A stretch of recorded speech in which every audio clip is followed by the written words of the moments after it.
And so let's welcome Portia Park.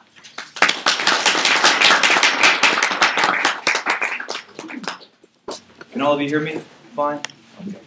Thanks for being here. My name is Paul Chappelle. I'm the Peace Leadership Director for the Nuclear Age Peace Foundation. I'd like to talk to all of you today about world peace and whether it's possible to end the politically organized violence known as war.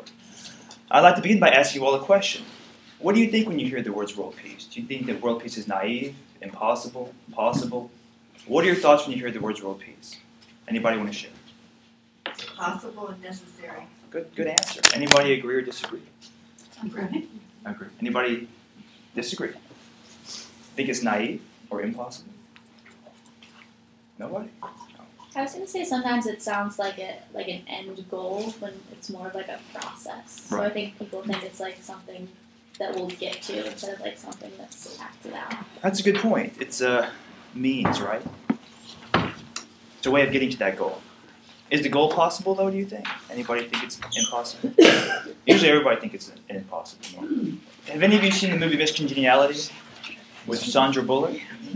Well, there's a scene in the film where there's a beauty pageant. An interviewer asks the beauty pageant contestants what they want, and they all say, world peace. That's supposed to be a joke, right? Because world peace is supposed to be a joke. But is it? I can tell you what I thought about world peace when I was growing up because I didn't grow up in the peace movement. So for a long time, I thought that world peace was a naive dream. My father served in the Army for 30 years, and he fought in the Korean and Vietnam Wars. My mother lived in Japan during World War II, and she lived in Korea during the Korean War.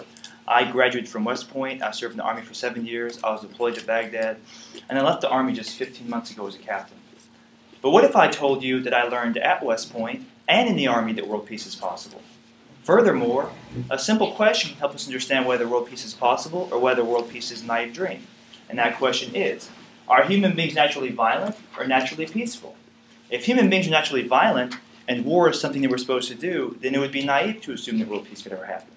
But if human beings are naturally peaceful and we have to be trained and conditioned to become violent, then world peace just might be possible. World peace just might have a chance. So please raise your hand if you think human beings are naturally violent. Nobody?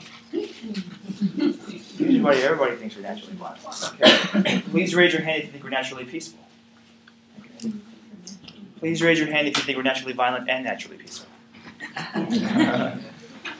Today we will dispel some myths about war, and we will begin by dispelling the myth that human beings are naturally violent. To do this, I will ask you some questions and share some things that I think you will find surprising and uplifting. So the first question, what is the greatest problem of every army in world history? Every army in world history, no matter what time period or culture, has a single greatest problem. Can any of you guess what that problem is? Every army's greatest problem.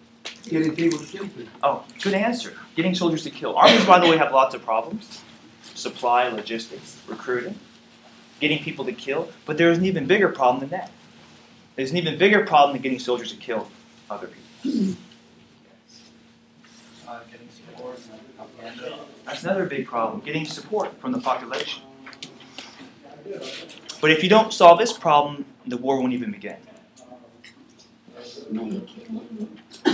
Making sure you have an enemy that you create, what you have to do, have an enemy, a reason. This is more from the perspective of the military. Like if you're a general, what keeps you up at night? Getting soldiers to kill is a big problem. Supply, logistics, recruiting, how to win. This problem's even bigger than the enemy, because if you don't solve this problem, you can't even fight the enemy.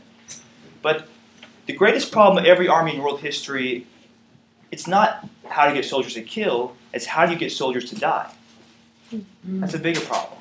So the greatest problem of every army in world history is when a battle begins, how do you stop soldiers from running away? In combat, our flight response is far more powerful than our fight response. But if we were naturally violent, the opposite would be true. Most people's natural reaction, when you try to stab them with a sword or shoot them with a rifle, most people's natural reaction is to run away as fast as they can, as far as they can. Ask anyone who's been in combat and they will tell you it's terrifying. And General Patton said anyone who says they're not afraid in combat is a liar.